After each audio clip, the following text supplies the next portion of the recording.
பார்க்க போகிறது Saturday and Sunday mini vlog. Saturday வந்து கிருத்திக்கு பேரண்ட்ஸ் மீட்டிங் இருந்துச்சு.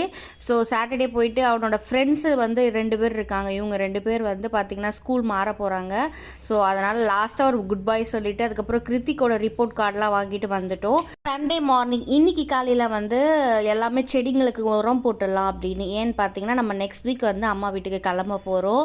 ஸோ ஸ்கேனிங் முடிஞ்சவொடனே கிளம்பலான்னு வெயிட் பண்ணிட்டு இருந்தேன். ஸோ ஸ்கேனிங் வந்து மண்டே கொடுத்துருக்காங்க.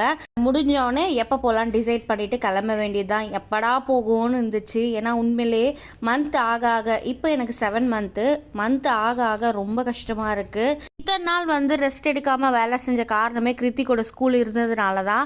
ஸோ அவன்டே ஸ்கூல் லீவ் விட்டுட்டாங்க. இதுக்கப்புறம் ஒரு மாதமாவது எப்படின்னா வந்து அம்மா வீட்டில் ரெஸ்ட் எடுத்துகிட்டு மே மாதம் நம்ம இங்கே வந்துடுவோம். வந்துட்டு ஹாஸ்பிட்டல் பேக் பண்ணுற மாதிரி இருக்கும். ஏன்னா ஜூன் மாதம் சொல்லவே முடியாது, முன்ன பின்ன ஆகும். போல் நாளைக்கு ஸ்கேனிங்கோட சேர்த்து பார்த்தீங்கன்னா நம்மளோட ஹாஸ்பிட்டல் ரூம் வந்து புக் பண்ண வேண்டியதாக இருக்கும். முன்னாடியே புக் பண்ணால் தான் நாங்கள் கொடுப்போம் அப்படின்னு சொல்லிட்டாங்க. ஏன்னா இன்னும் 2 மாதம் தான் இருக்குது. சரி நாளைக்கு போயிட்டு வந்து ஸ்கேனிங் முடிச்சுட்டு அப்படியே ரூம் புக் பண்ணிடலான்னு இருக்கோம். ஸோ அதுக்கப்புறம் பார்த்தீங்கன்னா உரம்லாம் போட்டுட்டு அதுக்கு வாட்டர் வாஷ்லாம் பண்ணிட்டேன். அதுக்கப்புறம் என்னால் முடியல, கொஞ்சம் ரெஸ்ட் எடுத்த பிறகு ஹஸ்பண்டே கொஞ்சம் பண்ண சொல்லிட்டேன். ஸோ இந்த மினி விலாக் பிடிச்சிருந்தா மறக்காமல் லைக் பண்ணுங்கள், சப்ஸ்கிரைப் பண்ணுங்கள்.